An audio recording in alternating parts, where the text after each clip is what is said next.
Good morning everyone. चलिए discuss कर लेते हैं कि मार्केट में क्या मोमेंटम हो सकता है, हमारी क्या ट्रेडिंग स्ट्रेटजी रहनी चाहिए। अभी देखिए, ये जो कैंडल बना हुआ है वीकली कैंडल, ये हमने पहले से एक्सपेक्ट किया हुआ था कि ये ऐसा कैंडल यहाँ पर बन सकता है और हम इसे ट्रेड करेंगे, बहुत अच्छी तरह ट्रेड करेंगे।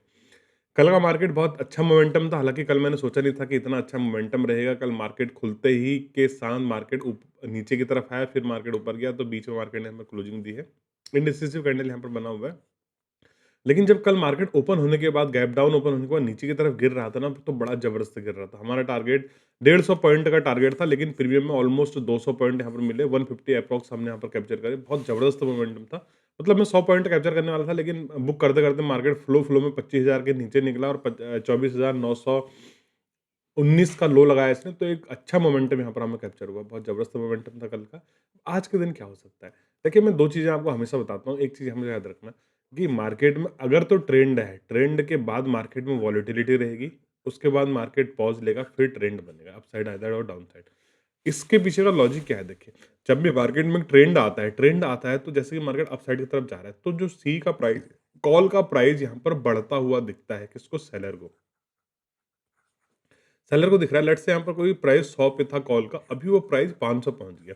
तो सेलर को यहाँ पर बढ़ता हुआ दिखता है, तो सेलर क्या करते हैं, यहाँ पर सेलिंग पोज़ीशन बनाना शुरू करते हैं। अगर कॉल का प्राइस बढ़ रहा है, तो सेलिंग पोज़ीशन बनाना शुरू किया। उसके बाद क्या होता है, देखिए सेलिंग पोज़ीशन बनाना शुरू किया, तो मार्केट यहाँ से ऊपर जा रहा होता है, नीचे जा रहा होता है। तो इस हपड़ा-धपड़ी में जिन लोगों ने यहाँ आके ये लोग बुक करना शुरू करते हैं और इतना मार्केट चढ़ गया करके रिटेलर इसमें एंटर करना शुरू करते हैं। तो इस वज़ह से क्या होता है कि बड़ी भारी वॉलेटिलिटी होती है। मार्केट अपसाइड की तरफ भी मूव करता है, डाउन साइड की तरफ भी मूव करता है। इसके बाद जब वॉलेटिलिटी में जब रिटेलर का पैसा खत्म हो जाता है, फिर मार्केट पॉज़ ले लेता है। फिर सेलर क्या करते हैं, दोनों साइड से उनके पास 2 रेंज बन जाती है, दोनों साइड से मार्केट को सेल करना शुरू कर देते हैं, तो मार्केट पॉज़ ले लेता है। तो ये साइकिल चलता है और जब 2-4 दिन उनको पैसा कमाते-कमाते हो जाता है, फिर जिस भी साइड वो निकलता है मार्केट, उनके स्टॉप लॉसेस उस साइड बिल्डअप हो जाते हैं। जिस भी साइड निकलता है, उस साइड एक बड़ा मोमेंटम आता है, फिर से ट्रेंड बनता है। ये इसकी कहानी है। कुल मिला के प्रोसेस इस तरह से है, ट्रेंड है, उसके बाद मार्केट वॉलेटिली या पॉज़ रह सकता है, उसके बाद मार्केट पॉज़ लेगा, फिर मार्केट अपसाइड या डाउन साइड की तरफ जाएगा। तो ऐसा हो सकता है। अभी देखिए, मुझे लग रहा है कि we are trading on the 25 level, हम 25,000 के लेवल पे ट्रेड कर रहे हैं।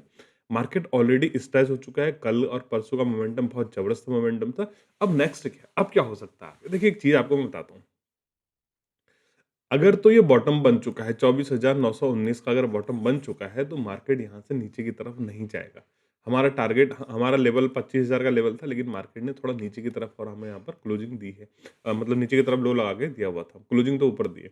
अगर ये बॉटम बन चुका है, तो मार्केट ऊपर नहीं जाएगा, मार्केट को यहाँ पर ना होल्ड करना पड़ेगा, ठीक है?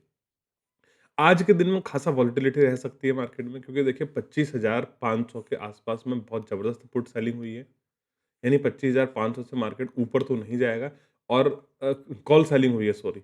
और 25,000 ये 24,900 और 25,000 के लेवल पे पुट सेलिंग हुई। तो मार्केट इस बीच में रहने के आसार हैं, बहुत ज़्यादा उठा-पटक मार्केट नहीं करेगा आज के दिन में। अगर तो मार्केट को अपसाइड की तरफ जाना है, तो डायरेक्ट अपसाइड की तरफ नहीं जाएगा, और जाएगा भी तो ये सक्सेस नहीं हो पाएगा। इसके पीछे का लॉजिक मैं आपको बता दूँ। देखिए, हर चीज़ में लॉजिकल समझाता हूँ, तो समझने की कोशिश करिए। अगर मार्केट को अपसाइड की तरफ जाना है, तो डायरेक्ट मार्केट इस तरह से आज ऐसे कैंडल, कल ऐसे कैंडल, ऐसे बना के नहीं जाता। वी शेप रिकवरी कभी भी नहीं होती। ऑल हमेशा मार्केट को इस तरह से जाना चाहिए अपसाइड की तरफ। ये हेल्दी ट्रेंड है अपसाइड की तरफ जाने का। अगर मार्केट को अपसाइड की तरफ जाना है, मार्केट नीचे की तरफ आया, लोअर लो, लोअर हाई बनाते हुए डाउन साइड की तरफ आया, फर्स्ट लेग मार्केट अपसाइड की तरफ हमें दिखा रहा है यहाँ पर कि मैं जा रहा हूँ।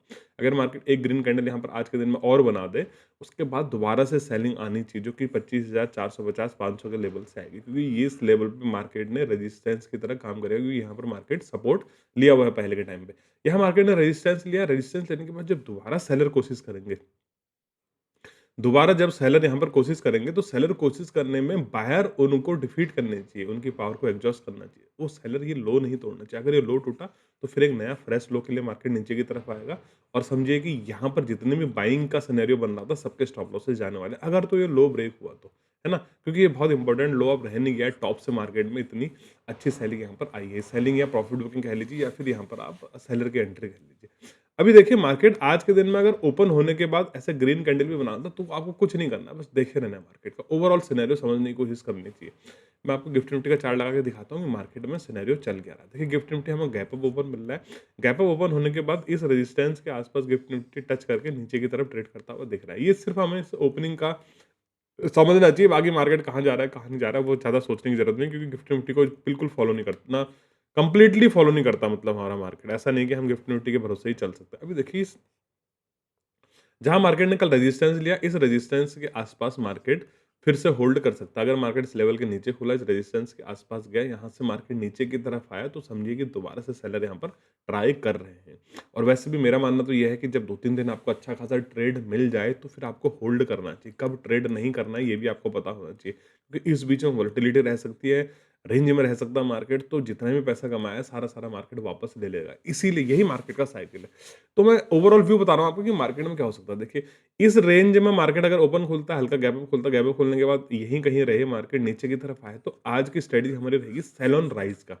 अगर म हमें कोई रेजिस्टेंस के आसपास एम पैटर्न बनता हुआ दिखे, तो सेल ऑन राइज का हमें ट्रेड करना है, छोटे से स्टॉप लॉस के साथ ट्रेड करना है और बहुत ज़्यादा बैठे नहीं रहना है ट्रेड में अगर एसएल चला जाता है तो। एसएल चला जाता है तो दोबारा-दोबारा एंट्री नहीं करनी है, क्योंकि मार्केट में देखिए इस लेवल से बाइंग आई है, टच करके ही मार्केट वापस गया, तो ऐसा हो सकता है मार्केट यहाँ से अपसाइड की तरफ भी चला जाए। लेकिन मुझे अभी फिलहाल अपसाइड की तरफ ट्रेड नहीं करना है, क्योंकि शॉर्ट टर्म में यहाँ पर हमारा सिनेरियो डाउन साइड का है। देखिए मैं वीकली कैंडल पे आपको बताता हूँ, वीकली कैंडल पे क्या सिनेरियो हो सकता है। आज है थर्सडे, कल फ्राइडे, 2 दिन हमारे पास और बचे हुए हैं। 2 ट्रेडिंग सेशन में हमने देखना है कि मार्केट इस रेंज में पॉज़ ले रहा है या फिर नीचे की तरफ आ रहा है या ऊपर की तरफ आ रहा है। हमें पता चल जाएगा, अगर ये कैंडल ऐसा बनेगा इसका मतलब मार्केट ऊपर की तरफ आ रहा है। अगर ये पॉज़ लेगा तो कैंडल यहीं कहीं रहेगा। अगर मार्केट और मतलब डाउन साइड की तरफ आएगा तो ये कैंडल थोड़ा और रेड बनता हुआ हमें यहाँ पर दिखेगा। फिर नेक्स्ट वीक हम डिस्कस करेंगे कि मार्केट में अब क्या मोमेंटम हो सकता है। लेकिन मैं मेरी मेन बाइंग कब होगी 25,500 के ऊपर। अगर मार्केट 25,500 के ऊपर जाता है प्रॉपर प्राइस एक्शन बनाने के बाद, प्राइस एक्शन आपको पता है कि मुझे डब्ल्यू चाहिए मार्केट अगर अपसाइड की तरफ जाए तो, या फिर इसे डबल बॉटम भी आप कह सकते हैं, लेकिन मैं इसे डब्ल्यू कहता हूँ। मुझे डब्ल्यू ही चाहिए मार्केट अगर अपसाइड की तरफ जाता है तो ही मैं अभी अपसाइड का ट्रेड करूँगा। अदरवाइज़ मैं यहाँ से वी शेप रिकवरी का प्लान तो मैं नहीं कर रहा हूँ फिलहाल। फिलहाल मेरा सेल ऑन राइज की स्ट्रेटजी यहाँ पर रहने वाली है। आज का किसी भी क्षण मार्केट रेजिस्टेंस लेता है, मैं आपको 1 आवर पे लगा के दिखा देता हूँ। अगर 1 घंटे के चार्ट पे कुछ समझ में आए तो वहाँ पर हम देखते हैं। देखिए मार्केट खुल रहा है gap up, right? Gap up खुल रहा है, यहाँ कहीं मार्केट खुल सकता है, यहाँ कहीं खुल सकता है। अगर मार्केट इस लेवल के आसपास जहाँ मार्केट ने रेजिस्टेंस लिया है, इस लेवल 25,500 से 25,600 के बीच में कहीं रेजिस्टेंस लिया और इस तरह का पैटर्न बनाए, तो मैं सेल ऑन राइज की स्ट्रेटजी लगा के एक सेलिंग का ट्रेड लेना यहाँ पर पसंद करूँगा डाउन साइड की तरफ में। अदरवाइज़ मार्केट वोलेटाइल रह सकता है इसी बीच में। मैं ज़्यादा ट्रेड के लिए इंटरेस्टेड यहाँ पर नहीं हूँ। तो वीडियो अगर पसंद आई तो वीडियो को लाइक करिए, शेयर करिए। कुछ अगर ऐसा होता है तो मैं टेलीग्राम पे अपडेट आपको करता हूँ। टेलीग्राम चैनल पे आप बने रहिए, फ्री ऑफ कॉस्ट जुड़ सकते हैं। और वीडियो पसंद आई तो चैनल को आप सब्सक्राइब कर सकते हैं, ताकि ऐसे आने वाले वीडियो आपको मिलते रहें। ट्रेड बॉक्स 2.0 से भी जुड़ना बिल्कुल फ्री हुआ। आप बस फायर में अकाउंट ओपन करके ट्रेड करते रहिए, ट्रेड बॉक्स 2.0 से जुड़ जाएंगे और वहाँ से फिर आप हमारे साथ ट्रेड कर सकते हैं। अच्छा प्रॉफिट आप बना सकते हैं, बना रहे हैं सभी कुछ। आप अगर एक बात देखना चाहें तो पब्लिक ग्रुप में जुड़ के फ्री ग्रुप में जुड़ के आप देख सकते हैं, बहुत अच्छा पैसा वहाँ पर लोग बना रहे हैं। थैंक्स फॉर वॉचिंग दोस्तों, अभी के लिए इतना ही।